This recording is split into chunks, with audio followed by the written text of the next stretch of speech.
শীত তো প্রায় শেষের পর্যায়ে, কিন্তু এখনো পর্যন্ত কারা কারা দুধ চিতই পিঠা খাননি, আজকের রেসিপিটি তাদের জন্য।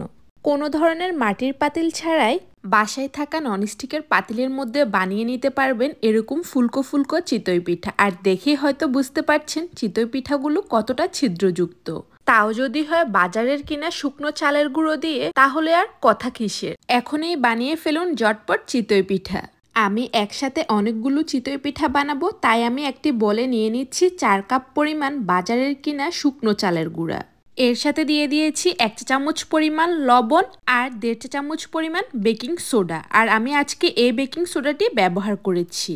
আমি 4 কাপ চালের গুঁড়ার জন্য 1.5 চা চামচ বেকিং সোডা ব্যবহার করেছি, তবে আপনারা কম বেশি হলে সেই অনুপাতে ব্যবহার করে নেবেন। তারপর সবগুলো শুকনো উপকরণগুলোকে ভালোভাবে মিশিয়ে নিচ্ছি। অনেককে বললে বুঝতে পারে না কুসুম গরম পানি কেমন গরম পানি, আজকে সেটা আপনাদেরকে হাতে কলমে দেখিয়ে দিচ্ছি। এর জন্য আমি নর্মাল তাপমাত্রার পানি কল থেকে নিয়ে নিয়েছি। চুলার উপর বসিয়ে দিয়েছি। যে পর্যায়ে পানিটা গরম হয়ে এরকম ছোট ছোট বাবল ক্রিয়েট হবে পাতিলের পাশে, সে পর্যায়ে চুলার আঁচটি বন্ধ করে দিবেন। তবে চেষ্টা করবেন বাবল ক্রিয়েট হওয়ার সাথে সাথে বন্ধ করে দিতে। আমি আপনাদেরকে ভিডিও করে দেখানোর জন্য আমার পানিটা কিছুটা গরম হয়ে গেছে।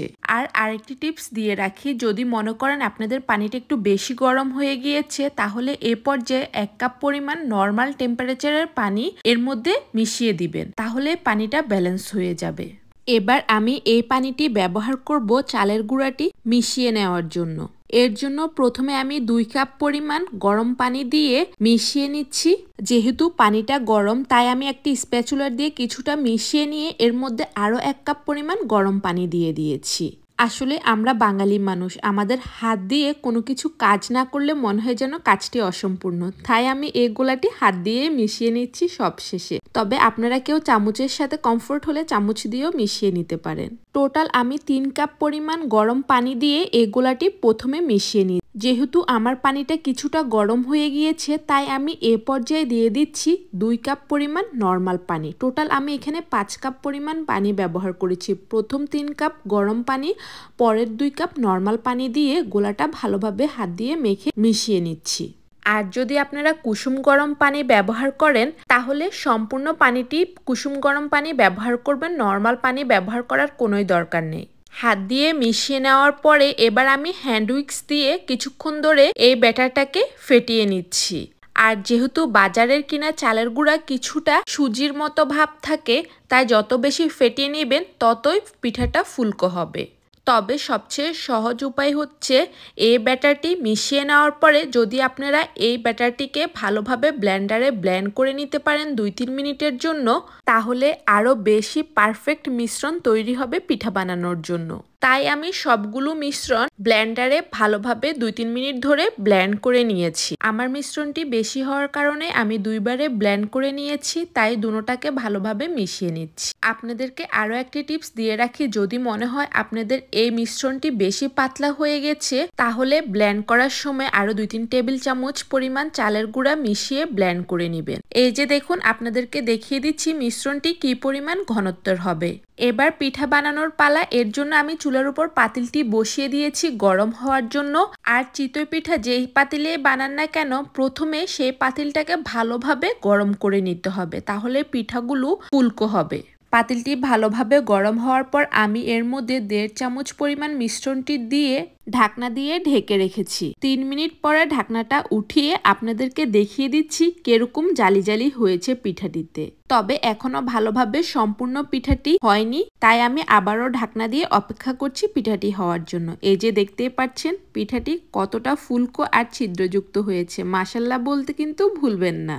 আমার এক একটি পিঠা বানাতে 4 থেকে 5 মিনিটের মতো সময় লেগেছে। আর প্রথমে তো দেখিয়ে দিয়েছি পাতিলটি কত বড়, প্রায় 1 হাতের সমান, তাই পিঠাগুলো কিন্তু বেশ বড় বড়। দেখে হয়তো বোঝা যাচ্ছে কি না জানি না।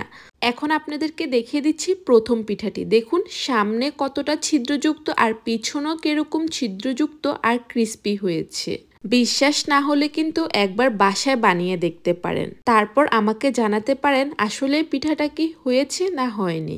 আর আমার মনে হয় এর থেকে ভালোভাবে কেউ আপনাদেরকে বুঝিয়ে বলতে পারবে না পিঠা কিভাবে বানাতে হয়। সবকিছু বুঝিয়ে দেখিয়ে দেওয়ার পরও যদি কারো পিঠা না হয় তাহলে বুঝে নেবেন সেটা আপনার কপালের দোষ।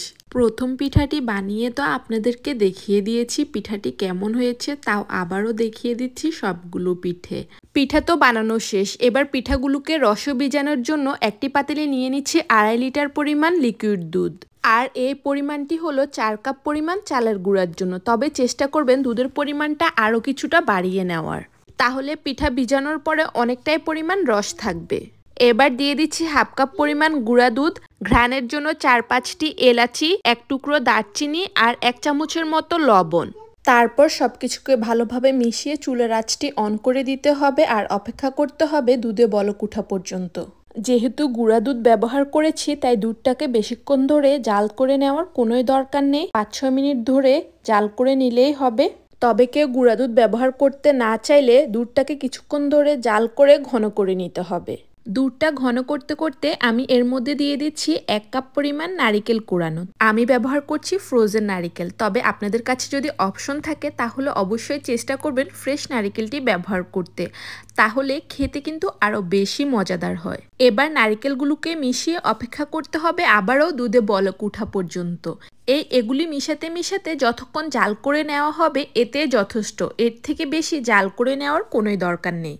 যখনই দুধের উপর বলক উঠে আসবে সে পর্যায়ে চুলার আঁচটি একেবারে লো হিটে করে রেখে দুধগুলোকে নাড়তে নাড়তে ঠান্ডা করে নিতে হবে, কারণ এ পর্যায়ে আমি ব্যবহার করব গুড়। দুধটা ঠান্ডা না করে গুড় ব্যবহার করলে অনেক সময় দুধটা ফেটে যেতে পারে, তাই সবসময় গুড় ব্যবহার পূর্বে চেষ্টা করবেন দুধটাকে কিছুটা ঠান্ডা করে নিতে। আর আমি এখানে গুড় ব্যবহার করছি 1 কাপের মতো। 1 কাপ পরিমাণ গুড়কে আমি সামান্য একটু পরিমাণ পানি দিয়ে চুলার উপর জাল করে নিয়েছি, তারপর এগুলিকে ছাঁকনির সাহায্যে ছেঁকে এই দুধের মধ্যে ব্যবহার করছি, কারণ অনেক সময় বাজারের কিনা গুড়ের মধ্যে কিন্তু বালু থাকে। এবার গুড়টাকে ভালো মতো মিশিয়ে নিচ্ছি। মিশিয়ে নেওয়া হয়ে গেলে চুলার আঁচটি বন্ধ করে দিতে হবে, আর এ পর্যায়ে বলক নিয়ে আসার কোনোই দরকার নেই। তারপর আমি এর মধ্যে দিয়ে দিচ্ছি একে একে সবগুলো পিঠা। তবে আমার পিঠাগুলো অনেক বড়, তো এরকম যদি আমার মতো কেউ পাতিলে পিঠা বানান তাহলে চেষ্টা করবেন পিঠার মাঝখান দিয়ে কেটে ব্যবহার করার জন্য। আমি শুধুমাত্র দেখার সৌন্দর্যের জন্যই পিঠাটি মাঝখান দিয়ে কেটে ব্যবহার করিনি। এবারে এই পিঠাগুলোকে রসের মধ্যে 2-3 ঘন্টার জন্য ভিজিয়ে রাখতে হবে। 2-3 ঘন্টা পর দেখতে পাবেন পিঠাগুলো রসে ভরপুর হয়ে গেছে, আর পিঠাগুলো খেতে জাস্ট অসাধারণ হয়েছে। তো আমার আজকের এই রেসিপিটি আপনাদের কাছে কেমন লেগেছে আমাকে কমেন্টসে জানাবেন। ভালো লাগলে লাইক, কমেন্ট, শেয়ার করতে কিন্তু ভুলবেন না।